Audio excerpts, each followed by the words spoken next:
Hello friends, welcome to रोशन की class YouTube channel. आप सभी का आज की इस वीडियो में एक बार फिर से बहुत बहुत स्वागत है।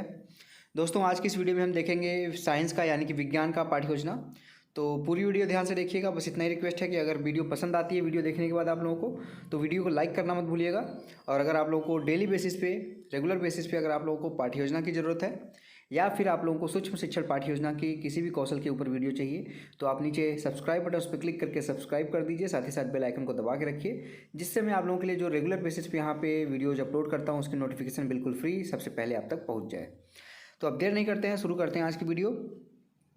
जिस पेज से आप पाठ्य योजना बनाना स्टार्ट करेंगे उस पेज में सबसे ऊपर आपको पाठ्य योजना संख्या लिखनी है। जैसे यहाँ पे पाठ्य योजना संख्या 5 लिखी गई है, इसी तरीके से आपकी जो भी संख्या होगी पाठ्य योजना संख्या उसको लिख लीजिएगा।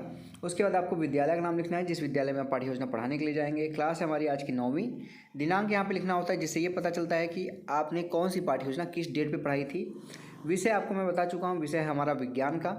कालांश यानी कि इसको आप कहते हैं, कभी किसी किसी कॉलेज में चक्र भी कहते हैं, और इसको इंग्लिश में कहते हैं पीरियड, यानी कि किस टाइम पे आप जाएंगे इस चैप्टर को पढ़ाने के लिए।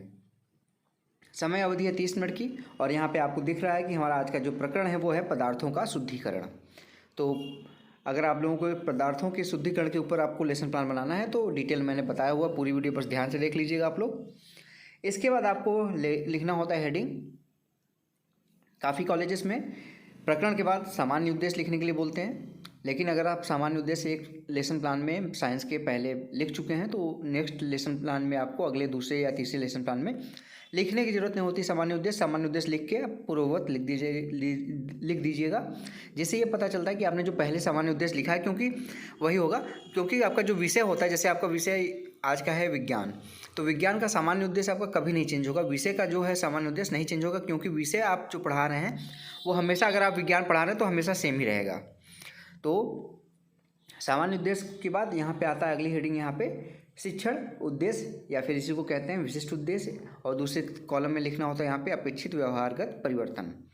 इसमें आपको पहला हेडिंग देखिए लिखा गया ज्ञानात्मक। इसमें देखिए पहला पॉइंट लिखा गया अपेक्षित व्यवहारगत परिवर्तन। साइड में छात्र पदार्थों के शुद्धिकरण का प्रत्यास्मरण कर सकेंगे। दूसरा पॉइंट है छात्र पदार्थों के शुद्धिकरण का प्रत्याभिज्ञान कर सकेंगे। दूसरा है अवबोध। इसमें देखिए लिखा गया छात्र पदार्थों के शुद्धिकरण की व्याख्या कर सकेंगे, छात्र पदार्थों के शुद्धिकरण को समझ सकेंगे। तीसरा है ज्ञानोपयोग। इसमें देखिए लिखा गया पहला पॉइंट छात्र पदार्थों के शुद्धिकरण से प्राप्त ज्ञान का प्रयोग उच्च अध्ययन में कर सकेंगे। सेकंड पॉइंट है छात्र पदार्थों के शुद्धिकरण से संबंधित ज्ञान का उपयोग दैनिक जीवन की नवीन परिस्थितियों में कर सकेंगे। चौथा है कौशल। छात्र पदार्थों के शुद्धिकरण की जानकारी प्राप्त कर सकेंगे। दूसरा पॉइंट है छात्र पदार्थों के शुद्धिकरण की विधियों का चित्र बना सकेंगे। पांचवा है अभिरुचि। छात्र पदार्थों के शुद्धिकरण के विषय में जानने में रुचि ले सकेंगे। छात्र पदार्थों के शुद्धिकरण के विषय में विचार विमर्श करने में रुचि ले सकेंगे। और लास्ट में छठवां पॉइंट है अवृत्ति। इसमें देखिए लिखा गया छात्र पदार्थों के शुद्धिकरण के प्रति सकारात्मक दृष्टिकोण उत्पन्न कर सकेंगे। दूसरा पॉइंट है छात्र पदार्थों के शुद्धिकरण के प्रति वैज्ञानिक दृष्टिकोण का विकास कर सकेंगे। अब अगली हेडिंग यहाँ पे आती है शिक्षण सहायक सामग्री। आप देख लीजिए यहाँ पे शिक्षण सहायक सामग्री में उन सभी सामग्रियों के बारे में लिखना होता है जिसका यूज आप शिक्षण कार्य करते समय 30 मिनट की क्लास में आप करेंगे। तो यहाँ पे देखिए लिखा गया है लपेट फलक यानी कि लपेट श्यामपट, चौक, डस्टर, संकेतक एवं समस्त कक्षोपयोगी शिक्षक सहायक सामग्री। नेक्स्ट हेडिंग आपको यहाँ पे देखने को मिलेगा पूर्व ज्ञान। पूर्व ज्ञान में देखिए लिखा गया छात्र पदार्थों के शुद्धिकरण की सामान्य जानकारी रखते हैं। अब उसके आगे अगली हेडिंग आपकी है प्रस्तावना। प्रस्तावना प्रश्न सबसे इंपॉर्टेंट यहाँ पे इसलिए कहा जाता है क्योंकि प्रस्तावना प्रश्न बनाते समय बच्चों को काफ़ी प्रॉब्लम्स होती है, आपको भी प्रॉब्लम हुई होगी। लेकिन अगर आप लोग यहाँ पे मेरी वीडियो देखते हैं डेली बेसिस पे, आप लोगों को प्रस्तावना प्रश्न बनाने में दिक्कत नहीं आती होगी अब, क्योंकि ये सारी चीज़ें मैं यहाँ पे आप लोगों को डिटेल में बताता रहता हूँ।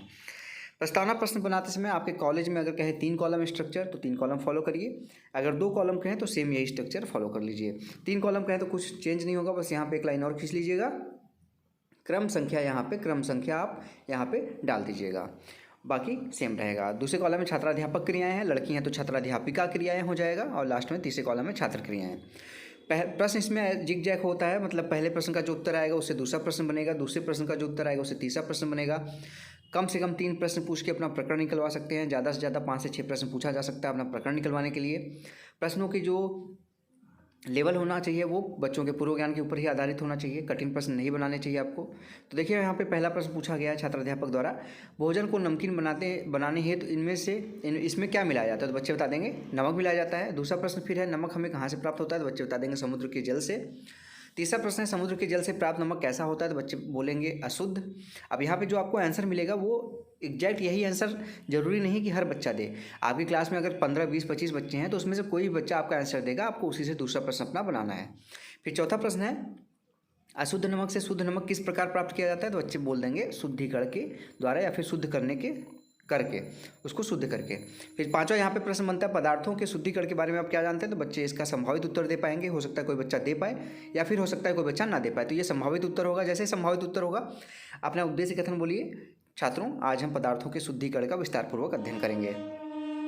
अब बच्चों को पता चल गया कि आप उनको क्या पढ़ाने वाले हैं, किस चैप्टर के बारे में वो पढ़ने वाले हैं, तो आप अपना यहाँ पे प्रेजेंटेशन यानी कि प्रस्तुतिकरण हेडिंग स्टार्ट कर सकते हैं। प्रस्तुतिकरण हेडिंग इस तरीके से डाल दीजिए। उसके 5 कॉलम बनाना है। शिक्षण बिंदु, छात्राध्यापक क्रिया, लड़के हैं तो छात्राध्यापिका क्रियाएं हो जाएगा। फिर उसके विद्यार्थी क्रियाएं, प्रविधि या फिर विधि, और लास्ट में श्यामपट सार। इसमें देख लीजिए, आपको पहला शिक्षण बिंदु में पॉइंट लिखना है, निस्पंदन व क्रिस्टलीकरण। विकासात्मक प्रश्न पूछिए बच्चों से, किसी एक द्रव का नाम लिखिए जो दैनिक जीवन में काम में लाया जाता है। बच्चे बता देंगे जल। दूसरा प्रश्न फिर इससे बनता है, जल में रेत मिलाने पर क्या होता है? तो बच्चे बोलेंगे जल में रेत अघुलनशील रहती है। तीसरा प्रश्न फिर बनेगा, रेत से जल किस प्रकार पृथक करते हैं? तो बच्चे इसका उत्तर संभावित दे पाएंगे, तो संभावित लिख दीजिए। और ये प्रश्नोत्तर विधि थी तो प्रश्नोत्तर विधि लिख दीजिए। और उसके बाद छात्राध्यापक अपना स्पष्टीकरण देगा, यहाँ पे व्याख्यान देगा। छात्राध्यापक कथन देखिए लिखा गया है, निस्पंदन विषमांगी मिश्रण में से द्रव व ठोस को अलग करने की विधि निस्पंदन है। निस्पंदन में ठोस पदार्थ फिल्टर पेपर पर एक अवशेष के रूप में एकत्र किया जाता है और द्रव निस्पंद के रूप में प्राप्त होता है। जैसे रेतीले जल से जल को प्राप्त करना। क्रिस्टलीकरण दूसरा यहाँ पे पॉइंट है। क्रिस्टलीकरण एक संतृप्त विलयन में ठोस क्रिस्टल के बनने की प्रक्रिया है। ठोस को द्रव से अलग करने के लिए क्रिस्टलीकरण की विधि द्रव से के वाष्पन में से आरंभ होती है। हालांकि क्रिस्टलीकरण में जब विलयन काफ़ी सांद्र हो जाता है तो वाष्पन को रोक दिया जाता है। इस प्रकार के से प्राप्त सांद्र विलयन को धीरे धीरे ठंडा किया जाता है तो क्रिस्टल बनते हैं। जैसे चाशनी में से शक्कर पृथक करना, मिश्री बनाना तथा पानी व नमक के विलयन से नमक के क्रिस्टल प्राप्त करना। जितना चीज़ यहाँ पे छात्राध्यापक कथन में लिखा गया उसमें से इंपॉर्टेंट जो आपको लगे वो श्यामपट सार वाले कॉलम में आप लिख सकते हैं। ये व्याख्यान विधि थी तो यहाँ पे देखिए व्याख्यान विधि लिखा गया है और यहीं पे श्यामपट सार वाले कॉलम में देखिए आपको दिखा रहा हूँ मैं। एक विषमांगी मिश्रण में से, यहाँ पे सारी चीज़ें मैं पढ़ देता हूँ, ध्यान से सुनिएगा। यहाँ पे कुछ चीज़ें आपको दिख नहीं रही होंगी लेकिन मैं यहाँ पे पढ़ देता हूँ जिससे आप लोगों को आराम से दिख जाएगा। एक विषमांगी मिश्रण में से द्रव व ठोस को अलग करने की विधि निस्पंदन है। उदाहरण जैसे रेतीले जल से जल को पृथक करना। क्रिस्टलीकरण के बारे में भी लिखा गया, एक संतृप्त विलयन से ठोस क्रिस्टल बनने की प्रक्रिया है। उदाहरण जैसे नमक के विलयन से नमक के क्रिस्टल प्राप्त करना। फिर से बोध प्रश्न यहाँ पे पूछेंगे आप। पहला बोध प्रश्न देखिए पूछा गया है, विषमांगी मिश्रण से द्रव और ठोस को अलग करने की विधि क्या कहलाती है? तो बच्चे बोलेंगे निस्पंदन। दूसरा है यहाँ पे प्रश्न, नमक के विलयन से नमक के क्रिस्टल किस विधि से प्राप्त होता है? तो बोलेंगे बच्चे क्रिस्टलीकरण के द्वारा। ये प्रश्नोत्तर विधि थी तो प्रश्नोत्तर विधि लिख दीजिए। उसके बाद अब दूसरा यहाँ पे पॉइंट आता है आपका शिक्षण बिंदु में, ऊर्ध्वपातन व विभेदी निष्कर्षण। फिर से विकासात्मक प्रश्न पूछे बच्चों से, नमक किस अवस्था में पाया जाता है? बच्चे बोलेंगे ठोस अवस्था में। दूसरा प्रश्न है, ठोस को गर्म करने की पर किस अवस्था में परिवर्तित हो जाता है? द्रव अवस्था में। तीसरा प्रश्न है, ठोस को गर्म करने पर गैस में परिवर्तित होना क्या कहलाता है? तो बच्चे बोलेंगे ऊर्ध्वपातन। फिर चौथा प्रश्न है, ऊर्ध्वपातन व विभेदी निष्कर्षण के बारे में आप क्या जानते हैं? तो बच्चे नहीं बता पाएंगे, ये संभावित उत्तर होगा। तो प्रश्नोत्तर विधि थी तो यहाँ विधि वाले कॉलम में प्रश्नोत्तर विधि लिख दीजिए। उसके बाद छात्राध्यापक कथन वाले में फिर से आप व्याख्या देंगे। ऊर्ध्वपातन के बारे में बताइए, कुछ ठोस पदार्थों को गर्म करने पे वे बिना द्रवित हुए सीधे वाष्प में परिवर्तित हो जाते हैं। यानी कि जैसे किसी ठोस को आप कपूर जैसे है तो उसको आप जलाते हैं तो सीधे वो ठोस से द्रव में न बदल के सीधे वो वाष्प में बदल जाता है तथा वाष्प को ठंडा करने पर बिना द्रव में बदले पुनः ठोस में बदल जाता है। इस गुण को ऊर्ध्वपातन कहते हैं। जैसे नौसादर, आयोडीन, कपूर आदि। विद्यार्थी ध्यानपूर्वक सुनेंगे, विद्यार्थी वाले कॉलम में लिख दीजिए और मुख्य बिंदु को अपनी अभ्यास पुस्तिका में नोट करेंगे, लिखेंगे। व्याख्यान विधि तो व्याख्यान विधि लिख दीजिए। उसके बाद है विभेदी निष्कर्षण। यह अमिश्रणीय द्रवों को पृथक करने की विधि है। अमिश्रणीय मतलब जो मिश्रण एक दूसरे में मिल ना पाएँ, जैसे तेल एवं जल। आप देखेंगे कि सरसों के तेल को आप जल में मिलाएंगे या फिर कोई भी तेल जल में मिलाएंगे तो वो मिलता नहीं है, अलग अलग दिखाई देता है।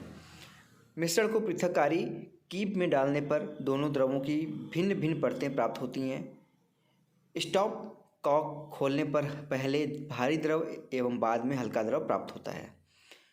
व्याख्यान विधि थी, व्याख्यान विधि लिख दीजिए और सारी चीज़ें आप श्यामपट्ट पे जो आप लिखना चाहते हैं वही सारी चीज़ें यहाँ पे जो अपनी व्याख्या दी है उसी में से इंपॉर्टेंट चीज़ लिख दीजिएगा। बहुत प्रश्न फिर से पूछेंगे बच्चों से, ठोस को बिना द्रव में बदले वाष्प अवस्था में बदलना क्या कहलाता है, तो बच्चे बता देंगे ऊर्ध्वपातन। दूसरा है विभेदी निष्कर्षण में किसे पृथक किया जाता है, तो बच्चे बताएंगे दो अमिश्रणीय द्रवों को। प्रश्नोत्तर विधि लिख दीजिए। फिर तीसरा यहाँ पे आता है आपका शिक्षण बिंदु में यहाँ पे पॉइंट, आसवन व प्रभावी आसवन। विकासात्मक प्रश्न फिर से पूछेंगे आप। पहला प्रश्न है गाड़ी चलाने हैं तो किस ईंधन की आवश्यकता होती है, बच्चे बोलेंगे पेट्रोल की। दूसरा प्रश्न है पेट्रोल हमें कहाँ से प्राप्त होता है, तो बच्चे बोलेंगे पेट्रोलियम से। तीसरा प्रश्न है पेट्रोलियम से पेट्रोल किस विधि द्वारा प्राप्त होता है, तो इसका आंसर नहीं दे पाएंगे बच्चे, संभावित उत्तर हो जाएगा। ये प्रश्नोत्तर विधि थी, तो विधि वाले कॉलम में देखिए लिखा गया यहाँ पे प्रश्नोत्तर विधि। इसके बाद यहाँ पे फिर से छात्राध्यापक कथन में आप व्याख्या देंगे, आसवन के बारे में बताएंगे। जब द्रव में घुलनशील ठोस उपस्थित हो तो मिश्रण को उबालने पर द्रव वाष्पित हो जाता है एवं वाष्प को ठंडा करने पर संघनन के कारण शुद्ध द्रव प्राप्त होता है। इस प्रक्रिया को आसवन कहते हैं, जैसे जल का आसवन। छात्र क्रिया वाले कॉलम में लिखना है, छात्र ध्यानपूर्वक सुनेंगे तथा मुख्य बिंदु को अपनी अभ्यास पुस्तिका में लिखेंगे। व्याख्यान विधि थी, तो व्याख्यान विधि लिख दीजिए। फिर आता है आपका प्रभाजी आसवन। द्रवों के क्वथनांकों से में पर्याप्त अंतर न होने की स्थिति में उन्हें साधारण आसवन द्वारा पृथक नहीं किया जा सकता। जैसे ऐसे द्रवों की वाष्प एक ही ताप पर परास में बन जाती है तथा साथ साथ संघनित हो जाती है। ऐसी स्थिति में प्रभावी आसवन की तकनीक का उपयोग किया जाता है। मिश्रण को गर्म करने पर प्रत्येक द्रव उसके क्वथनांक पर वाष्पित होता है। इनकी वाष्पन का प्रमाण स्तंभ से गुजारकर संघनित करने पर भिन्न भिन्न द्रव प्राप्त होते हैं। पहले कम क्वथनांक वाला तथा बाद में अधिक क्वथनांक वाला द्रव प्राप्त होता है, जैसे पेट्रोल, डीजल, केरोसिन, वैसलीन आदि। सारी चीज़ें यहाँ पे वही सारी चीज़ें लिखी गई हैं आपके श्यामपट्ट वाले कॉलम में। देख लीजिए, प्रभाजी आसवन में मिश्रण को गर्म करने पर प्रत्येक द्रव उसमें क्वथनांक पर वाष्पित होता है। संघनन द्वारा वाष्प से द्रव प्राप्त करते हैं। कम क्वथनांक वाला द्रव पहले प्राप्त होता है तथा बाद में जिसका अधिक क्वथनांक होता है। बहुत प्रश्न में देखिए यहाँ पे फिर से दो प्रश्न पूछा गया है। वाष्प से के पश्चात क्या किया जाता है, तो संघनन, वाष्पन के पश्चात। दूसरा प्रश्न है द्रव किस ताप पर वाष्पित होते हैं, तो बच्चे बोलेंगे क्वथनांक पर। ये प्रश्नोत्तर विधि लिख दीजिए। अब इसके बाद आता है मूल्यांकन प्रश्न।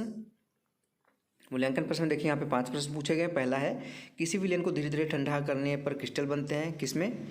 आपको यहाँ पे 4 ऑप्शन दिए गए हैं, इसमें से आपको बताना है। दूसरा है आयोडीन के पृथक्करण में किस फिल इन द ब्लैंक्स है विधि का प्रयोग किया जाता है। तीसरा प्रश्न है अमिश्रणीय द्रवों को पृथक करने के लिए विभेदी निष्कर्षण विधि का प्रयोग किया जाता है, ये सत्य है या फिर असत्य है, आपको बताना है, क्योंकि आप पढ़ चुके हैं अब ये सारी चीज़ें और बच्चों को पढ़ा चुके हैं। चौथा प्रश्न है जल का किस विधि द्वारा शुद्धिकरण किया जाता है, और पाँचवा है कपूर का पृथक्करण किसके द्वारा किया जाता है। अब मूल्यांकन प्रश्न के बाद आता है आपका लास्ट हेडिंग गृह कार्य में बच्चों को घर से करके लाने के लिए कार्य दिया जाता है, जिससे बच्चे घर पे जाएं और आपके पढ़ाए गए कार्य को रिवाइज करें। तो यहाँ पे देखिए 2 प्रश्न दिया गया है गृह कार्य के लिए। पहला है आसवन व प्रभाजी आसवन विधि अंतर स्पष्ट कीजिए। दूसरा है निस्पंदन व क्रिस्टलीकरण विधि को संक्षेप में समझाइए। और लास्ट हेडिंग यहाँ पे आता है आप पर्यवेक्षक टिप्पणी, यानी कि आपके पढ़ाए गए पाठ में अगर कोई कमी होगी तो यहाँ पे पर्यवेक्षक उसको लिखेगा, या फिर आपके अंदर जो अच्छाइयाँ होंगी पाठ्य योजना पढ़ाते समय आप क्लास में जो अच्छे तरीके से करेंगे उसके बारे में भी यहाँ पे टिप्पणी की जाएगी। तो ये था आज का हमारा लेसन प्लान। अगर आपको आज का लेसन प्लान पसंद आया हो तो प्लीज़ वीडियो को लाइक करना मत भूलिएगा। आप लोगों के लिए इतनी मेहनत की जा रही है डेली बेसिस पे, और अगर आप लोगों को डेली बेसिस पे ऐसे ही लेसन प्लान की जरूरत है, नीचे लाल कलर का सब्सक्राइब बटन, उस पर क्लिक करके रोशन की क्लास यूट्यूब चैनल को सब्सक्राइब कर लीजिए और साथ ही साथ बेल आइकन को दबा लीजिए। अगर इसके अलावा आप लोगों को किसी भी पाठ्य योजना की जरूरत है, किसी भी विषय का, किसी भी क्लास का, तो नीचे कमेंट बॉक्स में कमेंट कर सकते हैं। मैं 1 से 2 दिन के अंदर आप लोगों की पाठ्य योजना रोशन की क्लास यूट्यूब चैनल के माध्यम से आप तक पहुँचाने की पूरी कोशिश करूँगा। तो फ्रेंड्स, मिलते हैं नेक्स्ट वीडियो में, तब तक के लिए आप लोगों का बहुत बहुत धन्यवाद। जय हिंद, वंदे मातरम।